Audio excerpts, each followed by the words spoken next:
Hello, everybody! Today, a new part of the 29th episode of Skibidi Toilet Multiverse from Dom Studio was released, and it is a direct continuation of the first part, and oh my god, it was something incredible! In this video, I will conduct a complete and detailed analysis for you, as well as answer a few important questions that can appear after watching this episode. Did Titan TV Man really pass away this time, or was that just some sort of gimmick?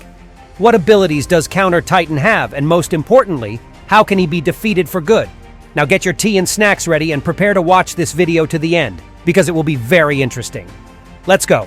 As you can remember from the previous episode, the Alpha called for the help of Counter Titan that appeared out of a giant purple portal. And we knew about him since the release of the special episode, and we were finally shown what he looks like, as well as based on the Alpha's confidence. She understands that there is no equal to him in this city now, and the Titans of the Alliance who are here will not be able to do anything serious to him in response. And while keeping that in mind, we can move on to the second part of the 29th episode. Right from the first couple of frames, a fierce fight begins between Counter Titan and TV Man and Cameraman Titans. And starting from the very beginning, you can already notice the huge superiority of this new purple Titan, especially his size. He knocked Titan Cameraman to the ground without any noticeable problems while jumping on him from a great height. And even the laser, which almost destroyed Skibidi Scientist, did not cause any obvious damage to this Counter Titan. He began to beat the cameraman to a pulp with his claws, and it was only thanks to the Titan TV Man that Cameraman survived. However, Titan TV Man was also unable to cause absolutely no damage even with the help of a powerful beam directly from his core, which exactly confirms my previous assumption from my analysis of the first part of this episode, that the material which the Alpha's Titan is made of is the most durable one to ever exist in this universe. He responds by firing his cannon directly into the core of Titan TV Man, thereby paralyzing him. And just look at this now, as Titan TV Man's sword does absolutely no damage to Counter Titan, although when it comes to other types of enemies, it cuts them all down without any noticeable problems.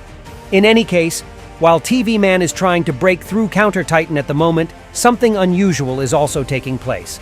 The inscription which says "Can completed" appears on his core, and immediately after that, one of his hands transforms into the Titan Cameraman's hammer, and the other hand turns into the energy sword belonging to Titan TV Man, and then it becomes clear the origin of his name also reflects his main ability.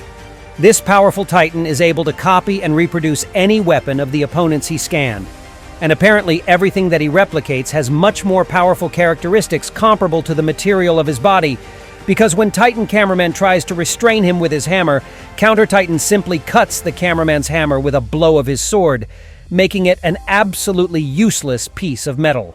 Despite this, Titan Cameraman tries to use it just as he did in episode 11, jamming the spear right into the villain's core while Titan TV Man distracts him by comfortably sitting on his head.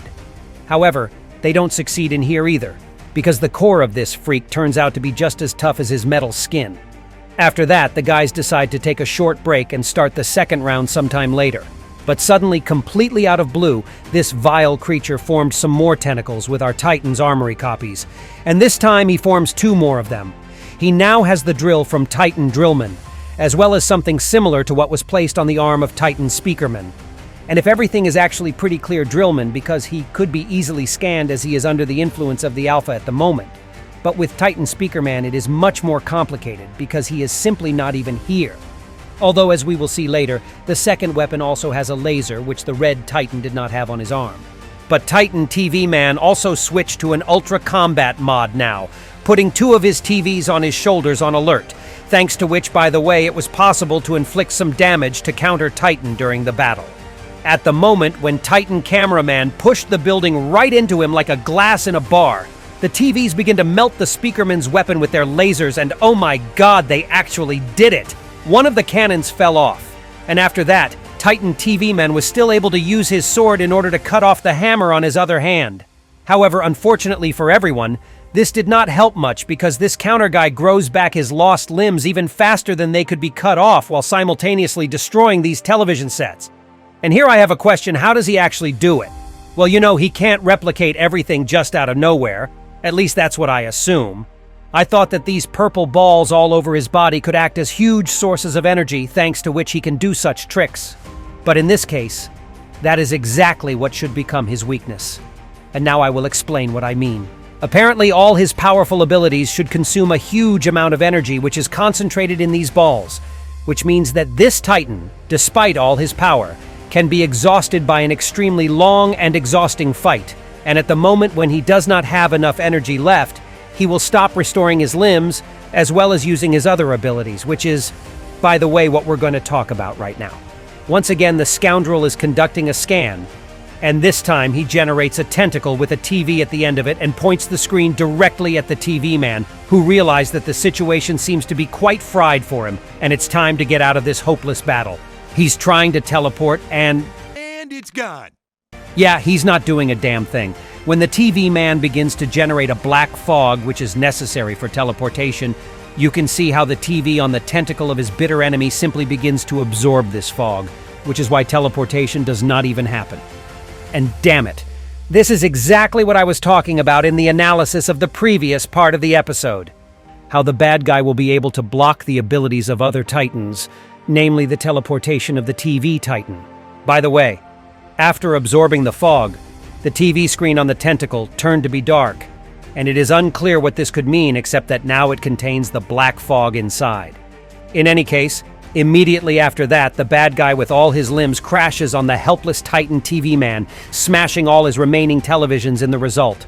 And while the exhausted Titan cameraman is trying not to fall, Counter Titan grabs TV man with his chain and pulls him towards back, which reminded me of the Scorpion character from Mortal Kombat, who also had a harpoon, and with the words "get over here" could attract his victims towards him. I think if this huge robo-cockroach could talk, he would say something exactly like this. When Titan cameraman tries to get up and help his bro, Counter Titan finally puts him to the ground with one shot from his laser. And I suspect that after such an attack, the cannon on his arm got destroyed, probably along with his arm as well. This poor guy is losing so many limbs, not only in Boom's original series, but in all of these multiverses, that I feel really sorry for him. I can't even imagine what they'll do to him this time instead of a lost arm, in case he survives, of course. So the purple Titan grabs Titan TV Man right by his neck and lifts him upwards into the air. And at that moment, the purple energy beams started to appear with more intensity. And the drill on one of his hands starts to spin up with ridiculous speed, which means that right now he is going to finish off one of the strongest Titans in the whole Alliance. Obviously making this painful moment even longer, he slowly brings the actively working drill right up to this Titan's core and starts drilling his body. And that's where the episode ends. Well, apparently we are waiting not for the 30th episode, but actually for the third part of the 29th episode, in which we will learn the fate of these poor guys. And as for the fate of Titan TV Man, the moment where the counterprick started drilling him reminded me a lot of the ending for one of the episodes of the original series, in which Titan Cameraman was also on the verge of destruction, and it was how that episode ended as well. However, in the end of the second part of episode 67 in Boom's original series, Titan TV Man came to the aid of his Titan Cameraman bro and saved him from such a terrifying fate. I'm saying this so you guys will not forget about Titan Clockman, whose appearance I predicted in my last video, and a hint of which was left at the very beginning of the first part of the episode. Perhaps he will be the one who will save Titan TV Man from an imminent destruction, and perhaps he will even be able to defeat Counter Titan to some extent by forcing him to retreat. And that was all for today. Write what did you think of today's episode in the comments below, and be sure that you are subscribed to my channel not to miss my new interesting videos. And that was me, ISO Chad. See ya!